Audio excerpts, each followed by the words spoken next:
Sì, io ho perso 14 kg negli ultimi 7 mesi, ho iniziato l'anno a 80 kg e adesso ne peso 66. Siamo in palestra per un video diverso dal solito. Oggi vediamo in retroscena della preparazione che c'è fuori pista per ottimizzare la performance in pista.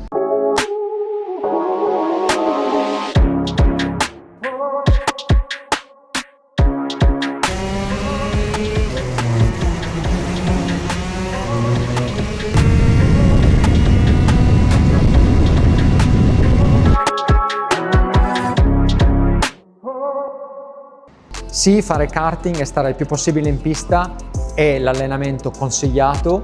Certo, per motivi di budget e di tempo non è sempre fattibile ed è per questo che siamo in palestra ogni tanto la sera, non ogni giorno, per performare quando si guida un kart.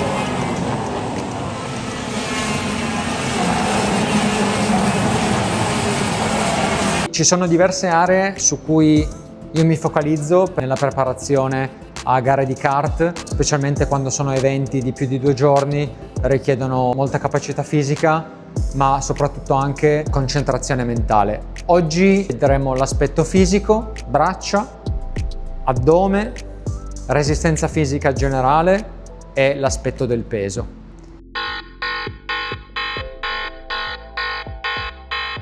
Alcuni di voi si domanderanno, ma il collo è importantissimo? Ci sono ovviamente delle forze di lateral G molto elevate nel karting, specialmente in monomarcia. 2.5 G è un livello abbastanza normale per il tipo di gomme che usiamo sui circuiti molto veloci. Il collo viene molto sollecitato. Io ho la fortuna di aver avuto sin da piccolo una base di sport facendo canottaggio che mi ha permesso di sviluppare e di mantenere poi negli anni questi muscoli appunto del trapezio, e quindi sotto quel punto di vista ho la fortuna di non avere grossi problemi. Il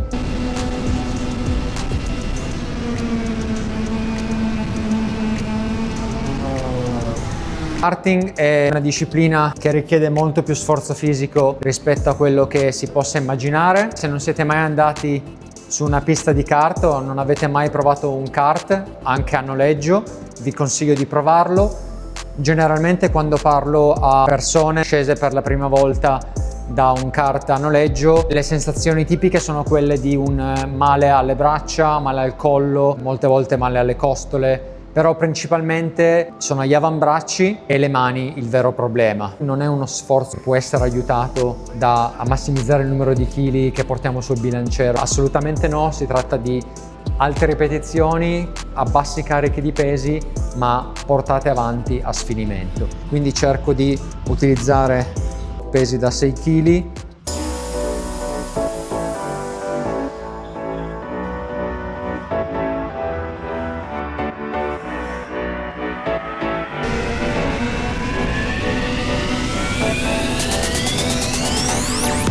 Non tendo molto ad usare questo tipo di macchine perché preferisco faticare di più, quindi fare tutto in un modo molto poco assistito.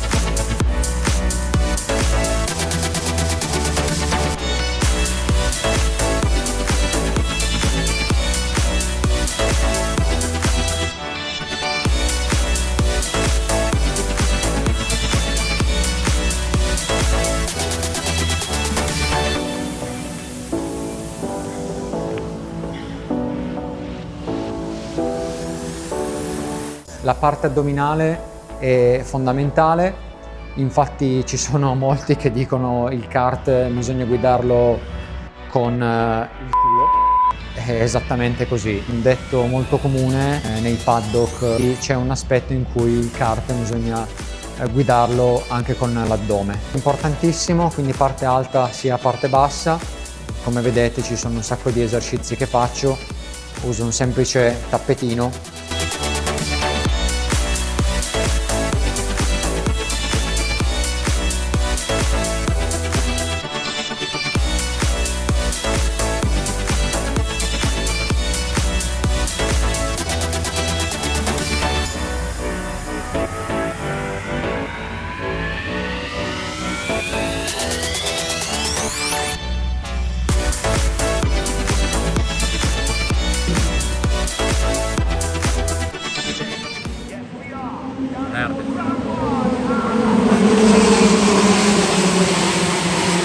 Poi c'è tutto l'aspetto di resistenza, considerando che una gara di kart dura dai 10 ai 15 minuti. Una delle caratteristiche principali è quella di mantenere anche un'adeguata respirazione. Ossigenare benissimo il cervello è importante perché tutto avviene estremamente veloce.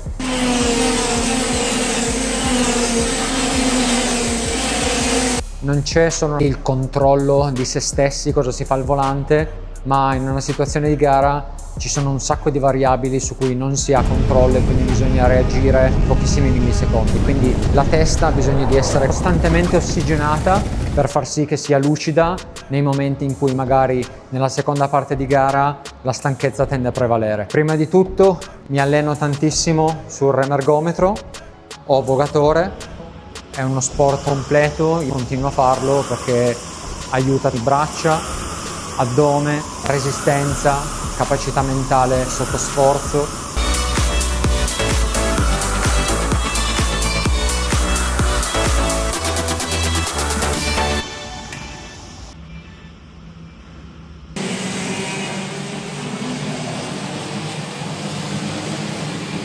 Un altro aspetto importante ovviamente è quello del peso, quindi mantenere un peso basso, questo è per motivi di regolamentazione a livello di kart, c'è un peso minimo e quindi sì, uno può essere benissimo al di sopra, certo che ne paga in termini di performance, specialmente sui kart racing in cui i pesi già di base sono molto bassi rispetto ovviamente ai pesi sui kart a noleggio.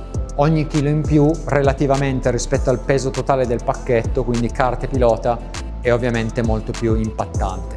Nel mio caso ho perso 14 kg negli ultimi 6 mesi, c'è molta attenzione quindi sotto un aspetto di dieta, cercare di eliminare zuccheri, mangiare sano, non mangiare cibi pesanti la sera.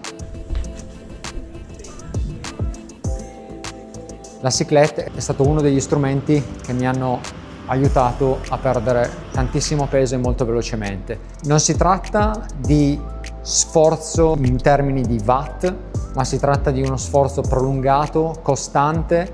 Prediligo fare tantissime rotazioni, addirittura superiore a quello che il sistema mi consiglia, per aumentare la sudorazione al massimo. Ho notato che in un mese ha aiutato a perdere un sacco di peso, soprattutto nelle fasi iniziali. Utile ovviamente per tutto l'aspetto cardio, di resistenza, è un ottimo esercizio che raccomando. Tra l'altro all'inizio, quando ho ripreso karting in maniera più seria, avendo male alle costole, ho trovato più beneficio usare la cyclette rispetto al tapis roulant, perché appunto non è traumatizzante per il corpo come magari lo può essere la corsa. Nel momento in cui c'è il riappoggio del piede a terra,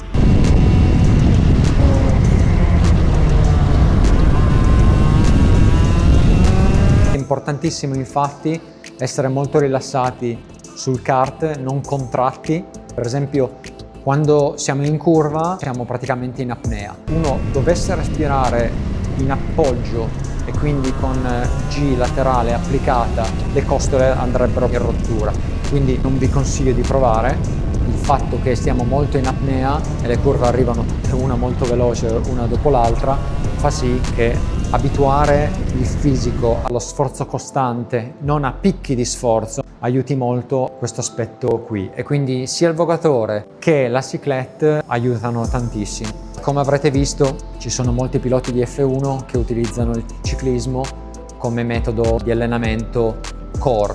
Poi c'è un'altra parte abbastanza sottovalutata, che è quella del bilanciamento. Uso questo attrezzo qua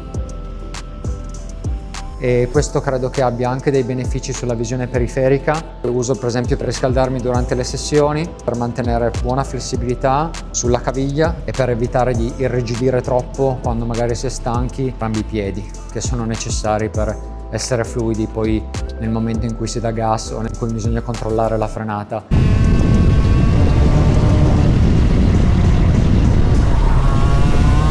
Per ricapitolare, 1. Lavoro sugli avambracci, 2. Tricipiti, bicipiti, spalle fino al lombare e addominali sono importantissime. Non sollevare tanti chili, fare tante ripetizioni a sfinimento, vogatore e la cyclette sono stati e sono tuttora appunto degli strumenti importantissimi per aumentare quindi la resistenza fisica, quindi avere una dieta molto bilanciata, molto attenta a ovviamente a non mangiare dolci, schifezze, zuccheri. E dal prossimo episodio ritorniamo in pista. Spero che questo vi sia piaciuto, mettete un like, spargete la voce e ci vediamo alla prossima. Ciao!